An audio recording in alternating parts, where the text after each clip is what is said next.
Hello, welcome to the show. My name is Matt. My name is Noel. And I'm Ben. You are you, and that makes this stuff they don't want you to know. One of the strangest things about our show and this whole being human beings thing that we're doing in general is that out of all of the strange stuff that we look at every day and every week, the weirdest thing that we encounter is always directly around us, surrounding us, inundating us, and that's the nature of reality. Yeah, and while that might seem like a really cut and dry, concept, as it turns out, there's a lot of room for interpretation. And we've been thinking about this, I mean the three of us, and probably you as well, but the human species at large has been thinking about this since the dawn of time, since antiquity, right? We all know the story, the allegory of Plato's cave. According to Socrates, Plato says, I don't know if I can say this here, but I always pictured it kind of like one of those old stoner movies, and Plato is somewhere on a couch, and he's like, hey man, what if, bro, what if there were like these people, and they were like a cave? They're in a cave, yeah. But they're like chained up, and they can't move their heads. Yeah, and they're just staring at this wall. But like behind them, there's a fire. And there are people and things walking between where they are in the fire, and it casts a shadow on the wall they're looking at. Yeah, they're doing like sick shadow puppets, That is a sick puppy right there, bro. Thank you, I worked on it earlier. Cool. These people are seeing these shadows, these reflections, and to them this is the universe. And then Plato further says, what if one person, very lucky or very unlucky, was able to somehow escape these chains and go toward the surface world? Their eyes, accustomed to firelight, would be blinded by sunlight, a light they had never encountered before. And Plato says, well, the first thing that person would do is to run back into the cave. Yeah, terrifying. Things just got weird. Yeah. And so he says someone would have to force this guy out of the cave, and when they forced him out of the cave, eventually his eyes would acclimate to starlight, and then the moonlight. And then, in Plato's story, the moment of realization of the true nature of reality would be when he is able to regard the sun. And this sounds like this is one of those old saws, this is one of those be careful with that joke, it's antique kind of thing.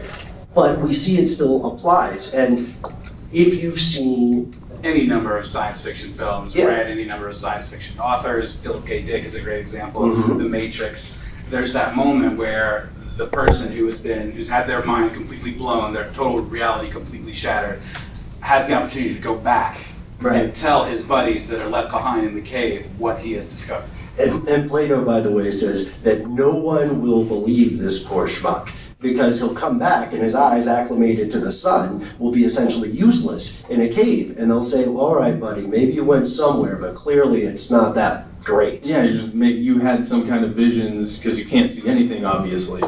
And this sort of question about reality, we've seen this as the inspiration or the wellspring for so many different science fiction films, right? And science fiction stories and philosophical explorations after the time of Plato. And it goes to show this is the amount of time that our species has spent considering the nature of reality, but now, to steal a line from Fox News, now more than ever, we're in a weird situation because our species no longer simply has to regard or contemplate the nature of reality.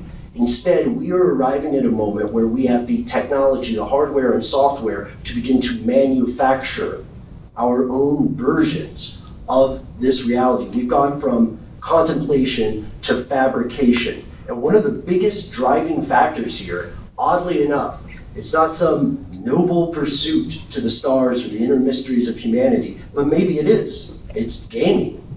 Yeah, I mean, we've been doing this for a long time, even just with gaming, in terms of developing more and more immersive ways of experiencing games and manipulating that perception of reality, to our own benefit, whether it's for fun or whether it's to explore, new terrains through, role-playing games and making those maps bigger and bigger and bigger. And now we're entering more and more into, well, how do we go even beyond that and make it completely immersive through virtual reality? Yeah, we're dealing with a glorious problem, you guys. I don't know about a lot of you. I wear a lot of hats in life. I'm a parent and a podcaster, but I'm at the heart, I think, a gamer, and this is a great and also very unfortunate thing because of the amount of time that I spend existing in virtual worlds, which is great, and I love every second of it, but then you realize maybe perhaps what you're neglecting in base reality. This one, I think this is reality. We'll get into that later. But the great thing is most of you in this room could probably tell me tales of the 40 hours you've spent in Tamriel or some other realm that exists virtually. And is this a good thing? I mean, it is in a lot of ways, I think, right? But does it have the potential to be a bad thing? Well, earlier, off air, you had come to Noel and I, and you had said, head hanging, by the way, you had said that you ran a calculation of your time spent in a virtual world. Yeah, I did some stats on characters in both Skyrim and the Dark Souls, Demon Souls, all of that, and I don't even want to say the number. The biggest things no, it was bad because it was in 3 digits in hours. It was really bad. I just got done with a 38-hour stint in Kyrat, which is the Far Cry 4 little world. You guys, I'm scared for myself, but I'm also really scared for humanity because this is what we're doing now.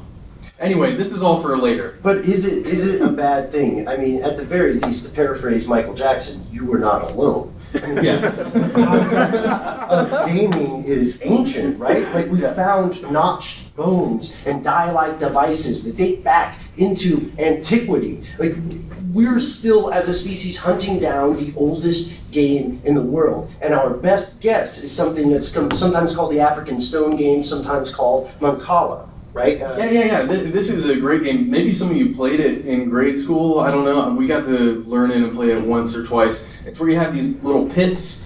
Earlier it was in the ground. Originally it was in the ground, but now it's these little wooden pits that have seeds in them, and you kind of just move the pits around, and whoever has the most seeds at the end wins. So that's the oldest game that exists that we know of. And there are real world implications of this game at the time because they tied into the concept of agriculture. So gaming, while it has sometimes been portrayed as a frivolous pastime in some parts of the world, parts of history, it turns out in the original versions, it's always an educational thing. It's a matter of how to survive better in this reality, which is trippy when you think about it. Well, we've been thinking about it a long time because we have seen a continual evolution. I guess this isn't going to translate, so if you're listening to this later, I'm doing a cool thing with my hands. So what we've seen is that there's this continual evolution. You know, the game changed. Yeah, it did. Okay, we'll edit that. In 1974, in September, when Ralph Baer first pioneered the very first home video console, which was mind-blowing, the Magnavox Odyssey. It had these 3 dots on this TV screen, and depending on the game, the dots would move in different directions. And it had 2 controllers. It went to your TV. So good, man. Most popular kid on your block. And by our standards, I mean, what even is this? How could you even interact with something like that? I mean, basically just like an even lower fi version of the Atari, which, as we know, is pretty low-fi by our standards. Right. But awesome. Yeah, but it's like, you introduce a little sound, you introduce the sound of your Pong piece going back and forth, and then you change the game again. Right. And Atari had this, I'm just going to rant about this for a second. So Atari had this strategy. They said, we don't have the technology to make something completely immersive. You will play Frogger, for instance, or E.T., and you're never going to have that moment where you think, I am become frog, jumper of highways. But what their strategy was instead was to make the games incredibly difficult. And to have some really cool cover art. They had great cover art. Oh man, going to the arcade. Oh, it was glorious. Today, gaming is an increasingly mainstream pastime. It's no longer something where 1 out of 250 people are hiding away or hermiting away in a basement or an unused bedroom. Cave? A cave, perhaps, yes. We've gotten to the point where it's almost a little weird if you don't game at least a little bit, maybe on your phone or something. Your parents probably game. My dad keeps showing me all these new games that I've never heard of, and I'm trying to figure out how. Is he sending you invites for them on Facebook? Oh yeah, every once in a while. I try to ignore those. But there's some stats. We've got 155 million gamers in the U.S., right? Yeah, leading to an average of 2 per household. 4 out of 5 homes actually has a device used to game, whether it's a console, whether it's a PC, a laptop, or you could even count, a smartphone. Yeah, and that's a tricky stat because a device used to game has some tricky language to it. Just over half of the homes in this country own a device dedicated to gaming, a PC console that only plays games, a PS4 that technically can do lots of amazing stuff, but let's be honest, you're playing, you're playing some amazing game. Uncharted or some Last of Us or something. I'm not naming them because I'm sore about them. Full disclosure, because I didn't get a PS4 yet. We have something to celebrate. Do you guys know what the average age of a gamer is in the U.S.? Anybody? 32. 35? 35. Surprised the man in the back, yeah. Below average? What? Feels good. And that's a tricky thing in average, so don't beat yourself up. There's some other things that violate popular stereotypes, so disprove them would be a better word. Women 18 or older represent 33%. Of the gaming population, while boys 18 or younger represent 15% take of the that. gaming population. Yeah, take How that. cool is that? That's pretty cool. I mean, 33%. especially considering like all of the Gamergate shenanigans and horrible treatment in the press, about female gamers and stuff. I mean, it's interesting to know that like that is an important part of the gaming population. We don't want to get into that right now, guys. Right, because tropes and icons or stereotypes are not people, they're just sort of shortcuts that the human mind uses to not think of people as people.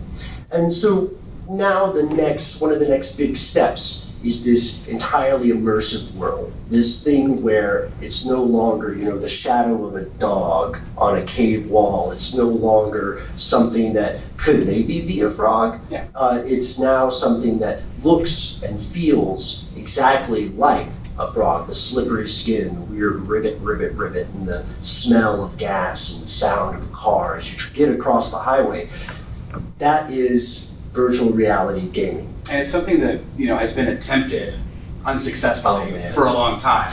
Like, I mean, it's it comes from our desire to kind of match some of these tropes that we see in science fiction. It's like, oh yeah, we can do that. It's time. Let's make a Virtual Boy. That'll be a thing. Yeah, that'll work. No, don't do it. Does anybody remember Virtual Boy?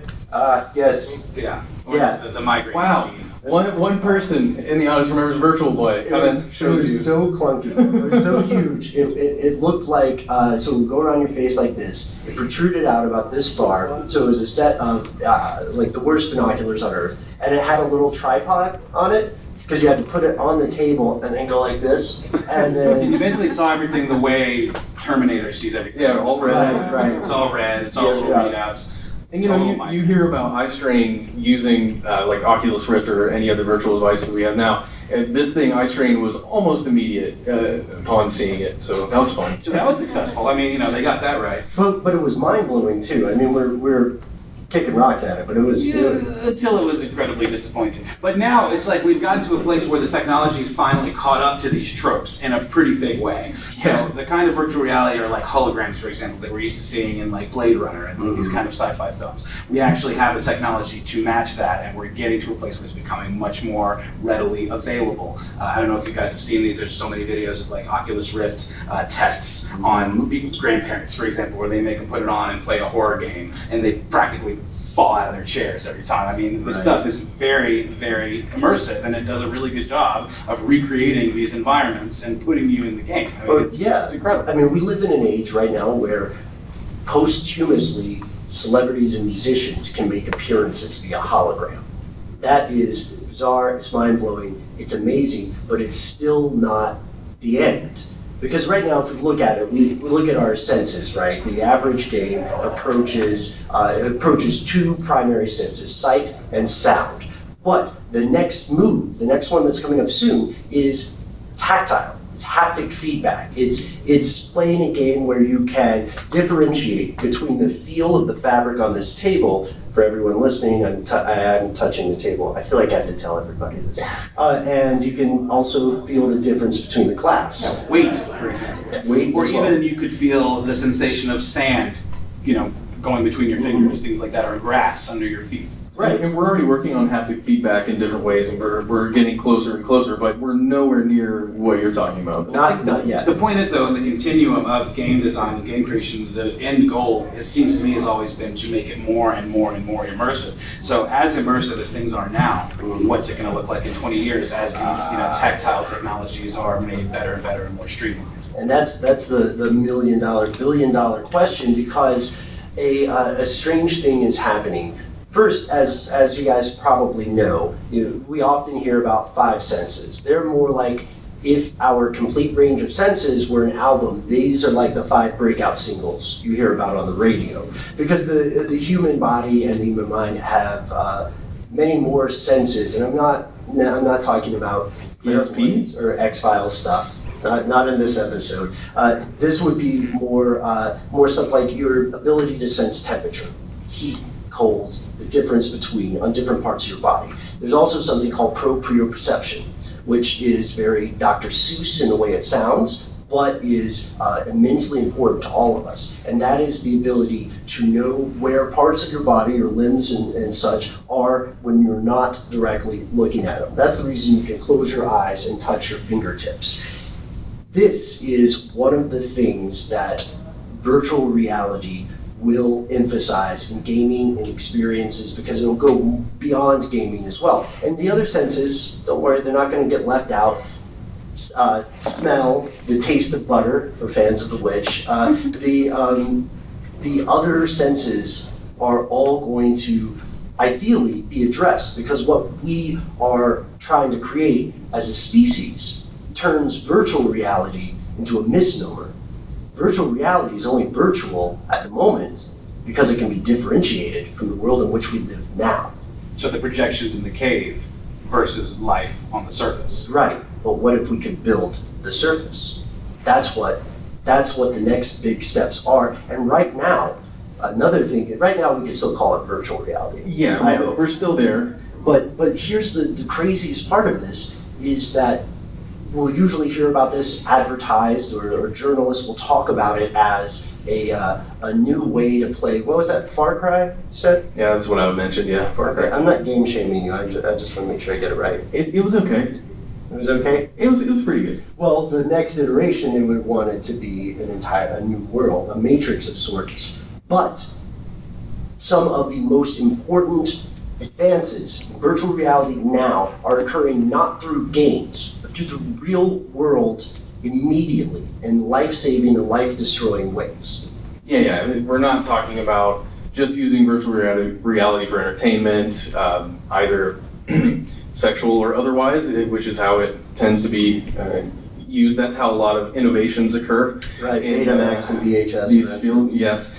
Or playing some weird RPG. It's going to be used for training purposes, and it is being used and has been used for training purposes. Everything from in a classroom to, let's say you're a surgeon and you need to learn how to do a specific surgery, and you don't have a lot of humans to operate on that need a bypass of some sort with their heart, or the cadaver that you would be working on. The blood doesn't flow right in this cadaver. Oh wait, because it's dead.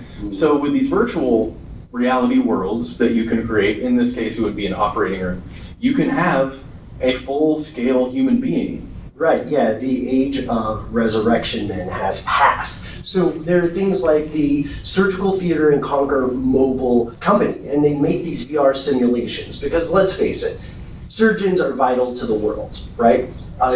Unlike, for instance, a cosmetologist or a barber, you can go to a school where those students will give you a discount haircut. But do you want a discount appendectomy? I'm not particularly a fan of it, and I'm very much a cheap person. I'm just going to confess that. Okay, well, I said it. But so instead what we can do is we can enable a simulation of reality that is so very similar that operating there is like operating on a living person. Because it's actually scanned from medical documents, like 3D imaging, CAT scans and the like. Yeah. So every detail can be recreated and the feedback is there. So if you mess up and nick an artery, it's going to react in the way that it would in real life, because the whole system is laid out of that specific person, not of a group of people, right? Not a theoretical person. And this isn't a new idea. Like the idea of training surgeons via simulator goes back to at least 2010, which means that the technology probably existed research level in the 90s. And what they found is they can make these 3D models. The first one was something called NeuroTouch, and this came from Canada. And what they did with NeuroTouch was they specifically operated on simulations of brain tumors. And they were bleeding, and that's a ticking time bomb when you're a surgeon. Time is very, very important. What they found is that these new surgeons who were being trained on this were actually showing a higher rate of success than veteran surgeons who had not, up to a certain threshold. And furthermore, when they actually operated on living people, that success rate carried over. So is this still a game?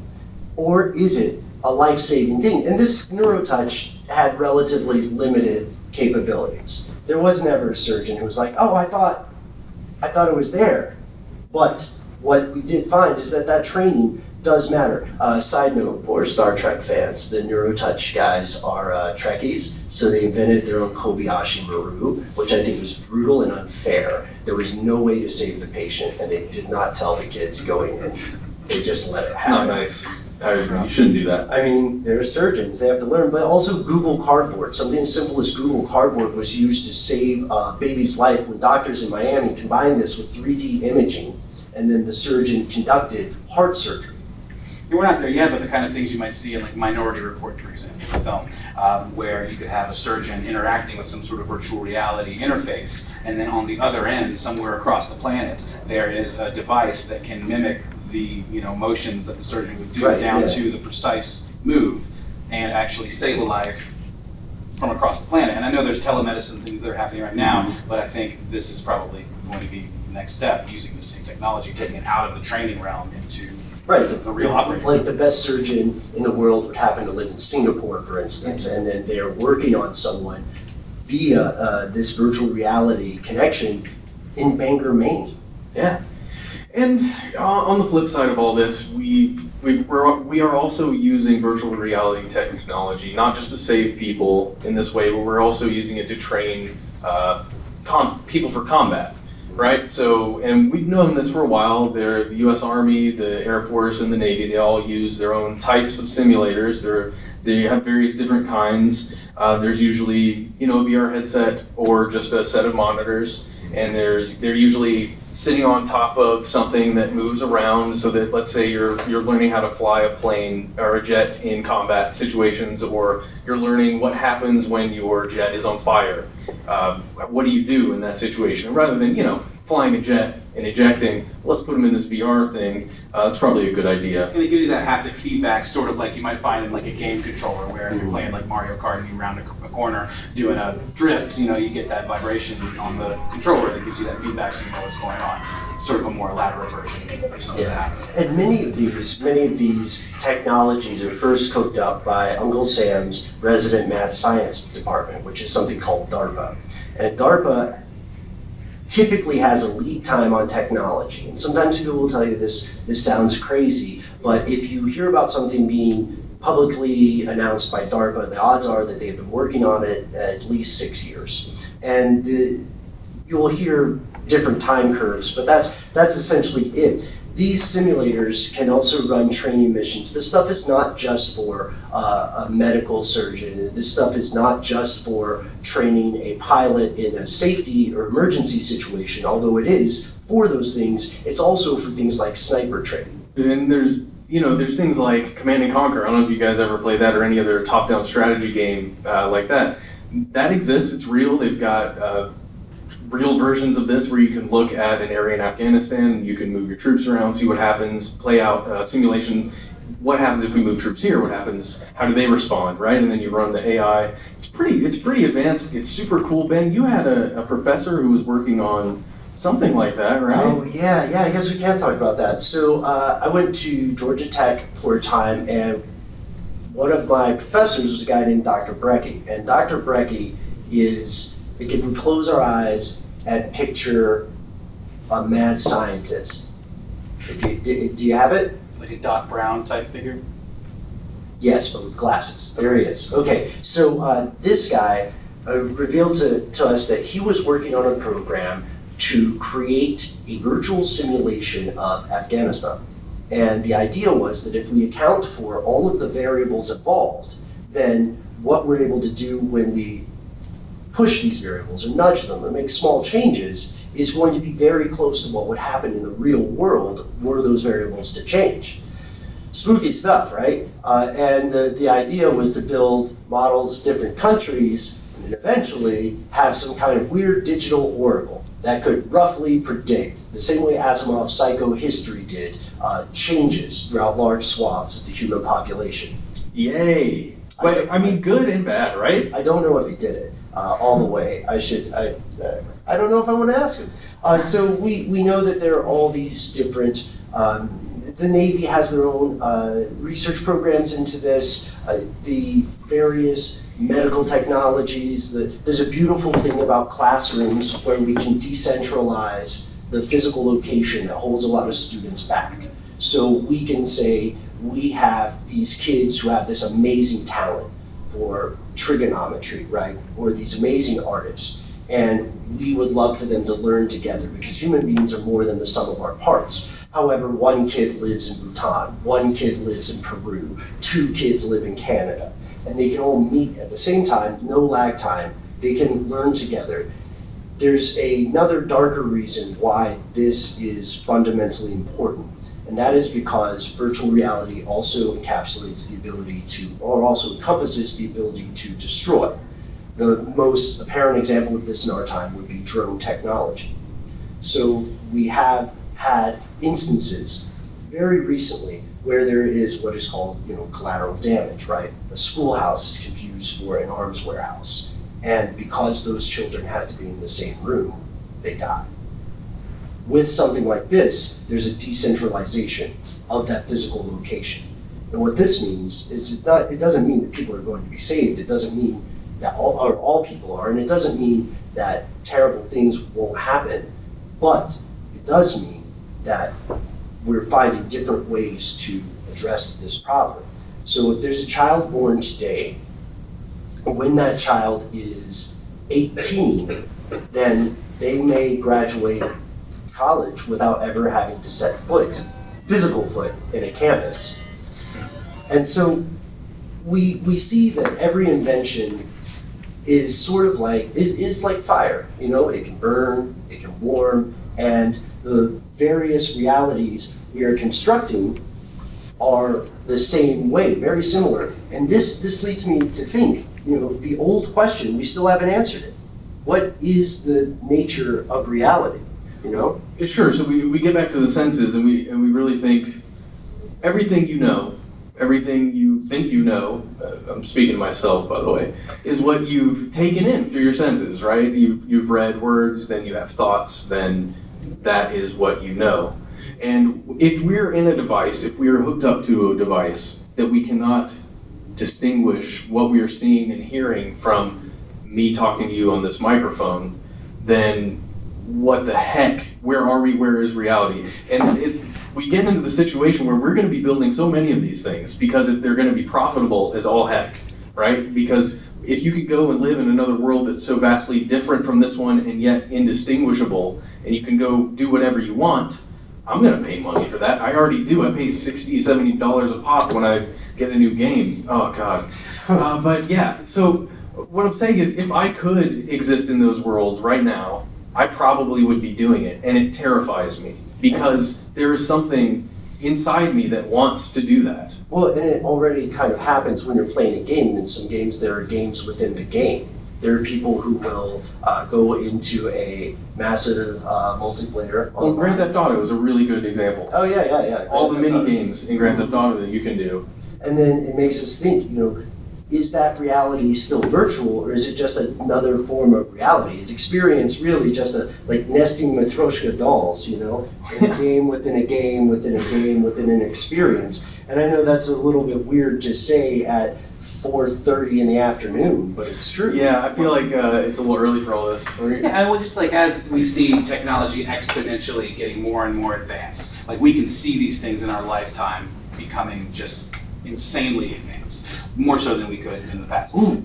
Okay. Okay, you go. Okay, so I don't want to have a negative note about the importance of decentralizing classrooms, although it is very important. There are amazing things that are going to happen as well, probably within the lifetimes of our lifetimes, and that will be the realm of film. So we're already approaching a point where computer-generated imagery can plausibly replace a person and still look not just similar enough, not that's really good CGI, but oh, I thought Marilyn Monroe was dead. And it goes further than that, because imagine a world wherein you can watch, what's a movie that one of you guys saw that you liked recently?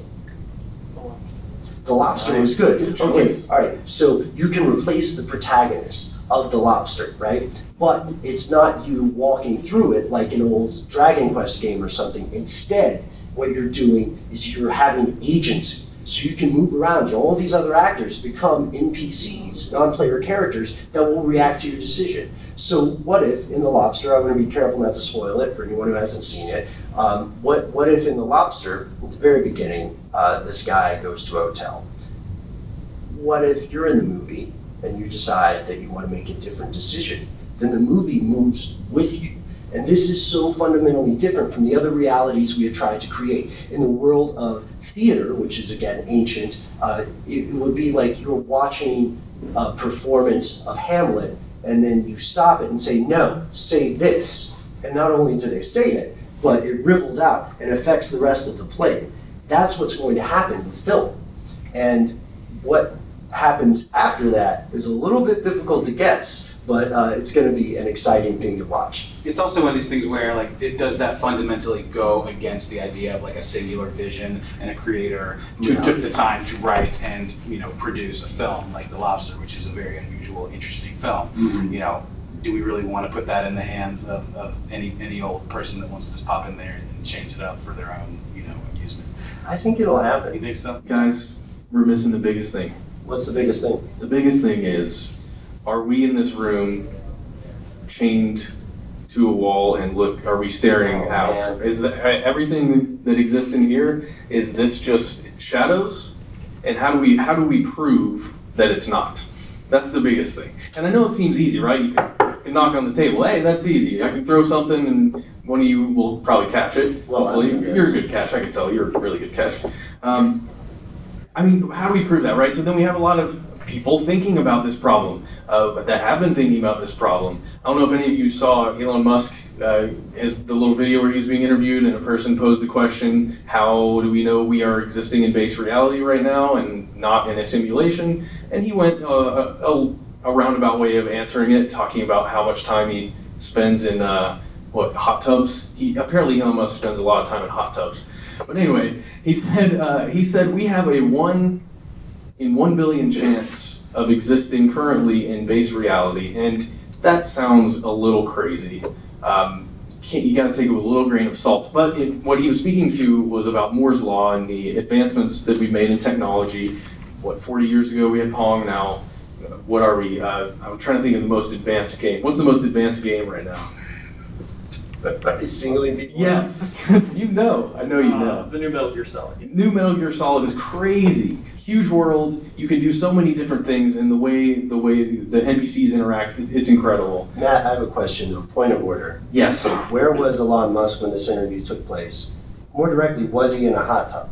He was not in a hot tub, so he was allowed to talk about it. He said that he's not allowed to talk about this in hot tubs. It's really weird. You should watch it. But anyway, that's one guy, just one of the most, wealthy human beings on the planet discussing this, which is pretty cool to know that he's at least thinking about it because it's kind of important. So let me just get this straight. So he's positing that there is a chance that right now, what we are experiencing is in fact part of some greater simulation that we are unaware of? No, he is saying there is a tiny chance that we are not in a simulation. So you're saying it's overwhelmingly likely. And we're finding more of the old tropes or more of the old ideas that came in science fiction have become science fact. And to paraphrase almost everyone on the internet, what a time to be alive. This is the part of the show usually where we do listener mail or shout out corner But our show is listener driven because, not to give us three a hard time, all of our best ideas come from people who listen. So we wanted to talk with you guys about it and hear like what you think is going to happen with film. If you have any questions, do you think we're in base reality? Is Elon Musk on the money, or is he just gone too far into the hot tub game? Well, is this just not something you even want to think about? Because I usually don't want to think about, reality shattering concepts. I thought you were going to say Elon Musk in a hot tub. Well, that's not too bad. No. All right, well, at least you're being open. Okay, so do you have any questions for us? Yes, sir, you in the front. I'm just curious. I know they're doing a Resident Evil VR game, but it's like horror games to me just sound like, how do you get somebody to even like be able to really experience it? Because like, what if they have a heart attack? That's just terrifying. It's dangerous, right? Like I was saying, all those videos where you put a VR headset on your granny and walk her through a Resident Evil level, and it looks like she's about to totally seize up right there. I mean, yeah, no, it's intense, but you have to kind of go into it with open eyes, and you probably shouldn't play tricks on your dear old granny. Well, yeah. From a medical perspective or from a legal perspective, the way that the liability for that will be handled is going to be the same as liability for games that might cause seizures in people with epilepsy. Yeah, any game system you buy has a crazy amount of disclaimers within the paperwork when you pick it up. You probably never look at it. I certainly didn't. But yeah, there's stuff in there about when not to operate this machine. Oh, there's plenty of games that have a big disclaimer right at the front that says this game has flashes in it that could cause seizures in certain people. Well, what about PTSD, dealing with a virtual reality experience that's just too intense for you, or maybe triggers something else, previous PTSD or something like that? I mean, there's some real stuff we're gonna have to deal with and make some decisions about. I don't want to get too political, but I feel like hopefully we won't make a bunch of laws about it. We'll just work on it, as an industry, but sure. We'll see. Yeah, a similar thing happened with Mirror's Edge, which was a first-person, free-running parkour game. Beautiful game, but it was hacking that sense we talked about before, proprioception. And so people were becoming violently ill because their stomach was saying, no, we are 20 feet away from where we're supposed to be, and it's the wrong direction. And so I know that that was not a life-threatening thing, so the case is a little bit different. But personally, I can barely handle the boss level music in Zelda. So I don't know how I would. I'm like not emotionally prepared for it every time it happens. Well, and some people in general just don't have the constitution for putting on that headset. I mean, there are even like 360-degree videos, so you can get like a Google Cardboard or whatever and put it on, and it just throws people's equilibrium off. Some people. Yeah. And some people love it, and they totally get immersed in it, and it's great. But I have this wild idea that far enough down the line, what if we ended up in a world where there was a divide between people that just chose to live their entire life hooked up to VR? They got fed their nutrients through IV tubes, and they just never left their apartment. And they just want to live in Resident Evil? Well, it doesn't have to be Resident Evil. It could be like an open world kind of thing, like a Second Life or something like that, where you have a VR version of this world that you created for yourself, all your friends are there, sort of like heaven or something. There's this Philip K. Dick novel called Ubik, where the idea is that in order, you preempt yourself before you die, you decide, okay, I want to live forever in this virtual reality world. So they put you in a box, they cryogenically freeze you and keep your brain alive, and you choose the conditions of your world, and then you basically live in that world forever. Obviously that's not a thing, but I could see it being not too much of a jump to be in a place where there's a divide between people that want to live in the real world all the time, and then a whole contingent of people that just want to be able to stay home, work in virtual reality, live in virtual reality, have all of their interactions and their relationships in virtual reality. I just want to know what that was. Really fast, I want to get your question, but really fast, I just think it's really funny. We kind of do that already. At all the work that we have ever done, except for this is the first time we've ever talked to other human beings in a room like this. Everything we've done is in a virtual world on the internet. Yeah. Like our show exists in a virtual world already. We have t-shirts, those are real. You can buy them online. I guess what I'm talking about is sort of an escalation of that. Yeah. But it, to me, seems like a natural escalation. Given, how exponentially this technology is improving. What's that going to look like? I'm sorry. What's the next question? Well, you guys kind of mentioned about how people can make choices in film, but you know, it makes film almost video games. It's something Right? now, but then that defeats the whole purpose of a filmmaker trying to tell a story. Yeah. And then also just the tech, you know, the limitations on, okay, well, how the actors are, you know, how are they going to adjust to whatever you decide to do? I mean, it seems, like I said, it dilutes the, you know, filmmaking genre because it's, you know, one person or multiple persons. Perhaps it makes a new genre because if we look back on the role of so much hardware, what we see is an increasing agglomeration of things into a single device or a single concept. You know, it's not really a secret that one of the main reasons a laptop and a television or a computer and a television were separate for as long as they are is because there was a profit motive behind it. You know, why sell somebody one thing when you can sell them three? And now that phones have become ubiquitous sort of catch-all devices, right? Depending on the phone, what we're going to see is the same sort of thing happening with the genre of entertainment that they have. I personally hope that this does not mean there's an end to what I would consider actual film. Because this choose your own adventure thing, as amazing as it would be, there's a certain catharsis that occurs, right? When we are part of a story as we're along with an omniscient narrator, right? We bond with a protagonist, or we hate an antagonist, right?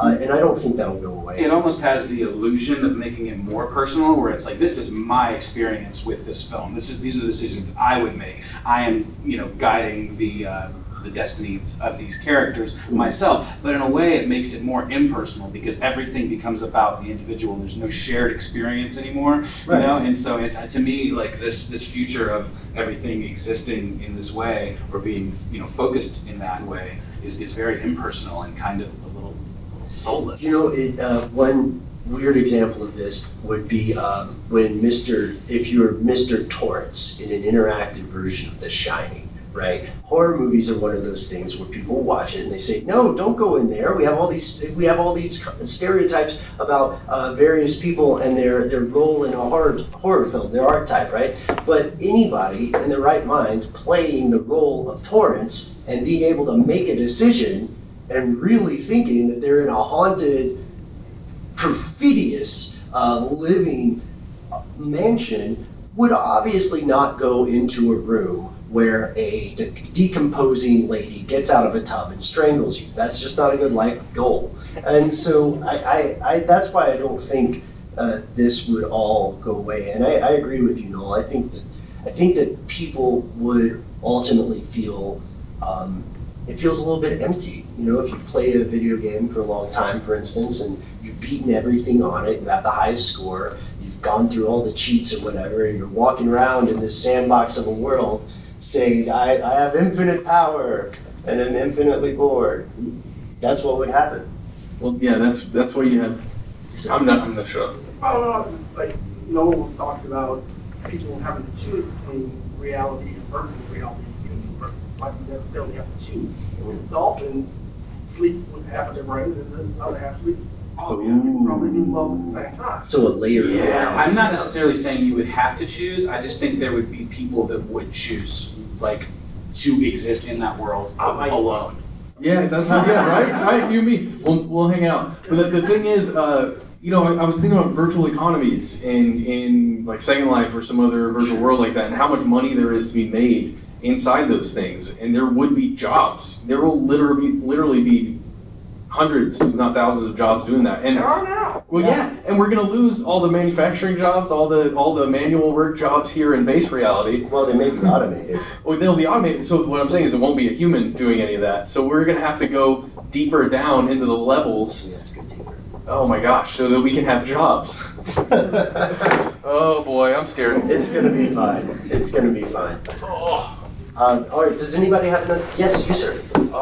How do you think TVs and like monitors will exist with virtual reality? Do you think virtual reality will just like make them obsolete, or do you think they'll exist alongside each other? Can I do this? Please. Okay. All right. Sorry, I'm really excited about this. All right, so one of the biggest impediments to humanity interacting. Like if you look at the definition of a cyborg, then the average person with a cell phone functions essentially as a cyborg, right? One of the things that is currently a barrier to that sort of seamless unity, whether you want it or not, and I know that's a different episode, is that we are still bound by our inability to internalize, right? Some of the most common top-of-the-line computers still need these to work, right? And we still have to have something in front of our eyes. So as development continues on things like contacts that are essentially functioning screens, we're getting the screen closer.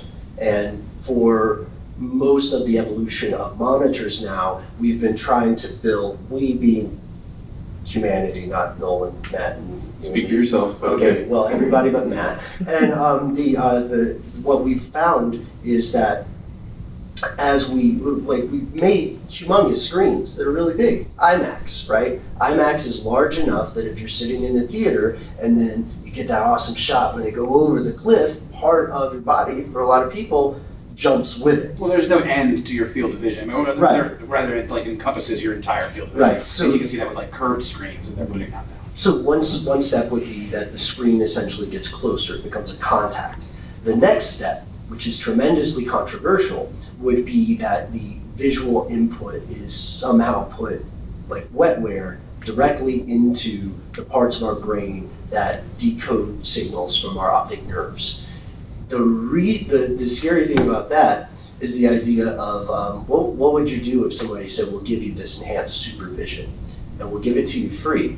You just have to agree to watch some ads. Yeah, ads every 5 to 20 minutes. It just depends on the schedule and what's on. Right, no fast forwarding either. You are gonna sit through this information about Tide. But it's a privilege to have the technology and it's free. So, sure, Right. I'll watch it. Yeah, so that's what we think is gonna happen. And then voice commands can eventually go to sub-vocalizations, to muscle movements that are silent.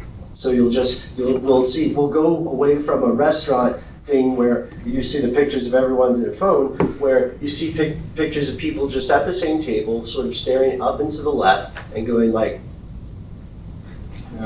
stop. yeah, but you won't see them, Matt. You'll be doing the same thing. Yeah, that's true.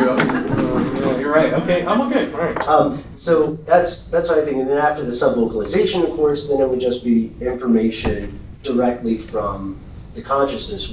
There's amazing research right now wherein teams of scientists have been able to take cognitive input from someone and construct from that input a thought and figure out what they're thinking. Now this is not amazing stuff. They're not like, is that the first line of T.S. Eliot's The Hollow Men? They're not at that level yet. They're like, oh, you like this or you don't like this, but it's on the way.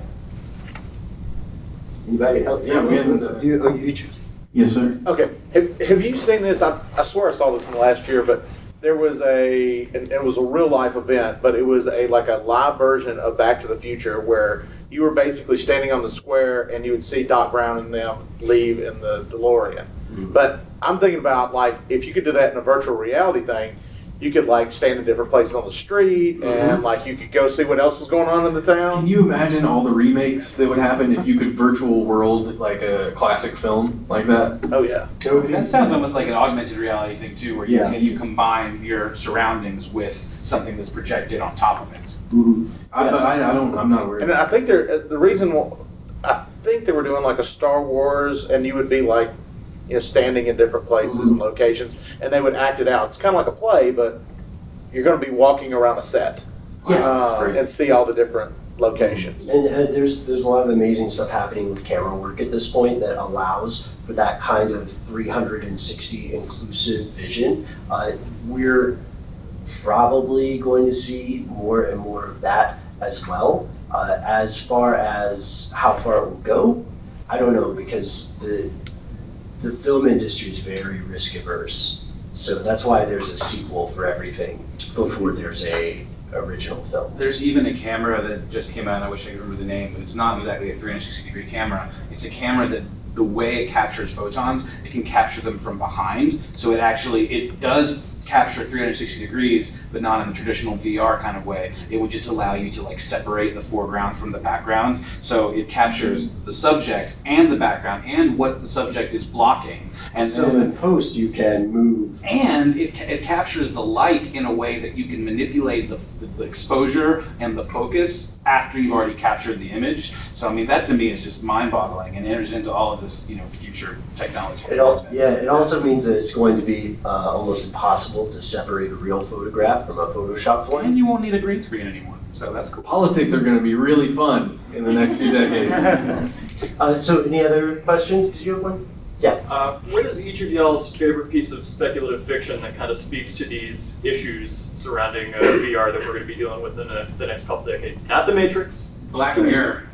Black Mirror, 100%. And I would say Black Mirror, whatever other episode that he's not talking about, but there's other ones. I was going to say The Filth. Grant Morrison, he's a comic book writer, and there's some thoughts in there about virtual worlds and basically junkies that are addicted to VR, who won't leave their nest. Do you remember Strange Days? Yeah. That was pretty prescient, you know, like it hasn't really occurred to me until now, but that was all about like playback, like, you know, putting yourself into a recorded moment, a recorded memory, but it basically is, you know, virtual reality, but like with a heavy kind of emotional bent to it, where you're reliving a moment that you already experienced again, or it could be something that you bought that someone else captured, putting yourself in. But like with the whole Black Mirror thing, there's the, this isn't exactly virtual reality, but there's the entire history of you, where we're talking about these implants and the idea that everything that we see is being recorded at all times and then can be played back for various reasons. What could go wrong? Yeah, for like going through the security line at the airport,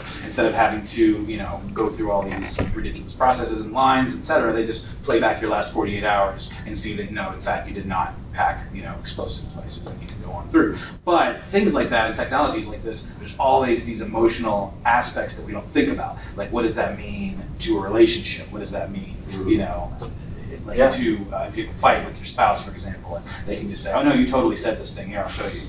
Yeah, that's crazy. To answer your question directly, William Shatner's Tech Universe, I'm kidding. I'm so glad that not many people are familiar with that. I have a tough time picking a favorite. But I would say I love the Twilight Zone. I'm recently biased because I finished Ready Player One, which was great. And I would recommend it, but I'm gonna have to cogitate on that for a moment because picking favorite's tough. What's your favorite one? Oh yeah, good question. Probably Yodoru by William Gibson, which we yeah. ended up with Hatsune Miku, so he was like right on the money with that. Yeah, that's true. William Gibson is. I want to see what he's writing right now and save it for 50 years. We have time for one more question. The honor goes to you. Mine really is just riffing off of what you were saying about, say, a scenario of being in the airport and being able to access what you've seen. That opens up another scary possibility of people being able to hack that and change then your memories and being able to set you up for, say, murders and stuff like that. And wow. That's a really good point. It's dark. Memory as it exists now is memory as it exists now is far less stable or sacrosanct as people would have us believe. Because every time we remember something, we're remembering the last time we remembered it. A copy of We're playing telephone with ourselves. So I'll hang up my invisible telephones. With that in mind, I would say that the security concerns are terrifying, and because this is now direct access to you, not to pieces of you, but to the thing we consider ourselves. Well, we're already playing whack-a-mole too, as the world we live in now, where anything we create, then there's someone going to try to distort that and constantly trying to be ahead of those people. So that brings in all kinds of crazy possibilities as technology advances. Yes, along with, of course, a backlash, a move toward primitivism, right? We'll have a new rise of Amish. Yeah, neo-Luddites, perhaps. Yeah, and that enters into my whole idea about having the group of people that are just on VR, there could be a backlash against that. You could have people that just, they don't really like it the way it used to be, where we do a little VR here and there, we play some games. But then there could be a whole group of people that come up in opposition to that and just completely eschew any kind of new technology. I mean, like, you know, we always see that kind of backlash when there's any, you know, wholesale migration towards an extreme kind of technology. Are you saying that people overreact sometimes? It's possible. No. It's possible. No. What? Okay. Oh, sorry. And on that note, we're going to end today. We want to thank you guys so much for coming out to our very first live podcast. We really appreciate it. If you like this, tell your friends about it. You can find us on Twitter and Facebook and all those things. We're conspiracy stuff. We're stuff they don't want you to know. We're all over the internet. All over the The internet. podcast, we do an episode every week, comes out on Fridays, and you can get on iTunes or Stitcher or Spotify now, Google Play. We're on Amazon. Yeah. You can stream our stuff on Amazon. And the other podcast aggregator, and the YouTube channel, which these guys have been doing since about 2009. Plenty of cool stuff. We're naming so many things. I just want to make up some things. You can find it on Baskin Robbins. Where's Julius? There's a guy named Derek outside by the stairwell. Ask him. He's got one video. He's got one. But if you like this kind of stuff, we have videos on holographic universe theory and a bunch of other stuff. You can kind of go down the rabbit hole and, I don't know, get your brain working. We got one coming out today on illegal organ trading. The red market. Yeah. Yeah. That was a fun one. And our best ideas come from you. So if you have an idea for a show that we should cover in the future, we want to know. Our email address is conspiracy@howstuffworks, but also we're here. So while people still interact physically, after we close this, if you want to come up and talk, we'll be hanging out for a while. And then I think we're going to a bar, to be candid with you. Come with us. It's been a week. Yeah. But seriously, thank you guys so much, and great questions, and we really appreciate it. Thank you. Thanks.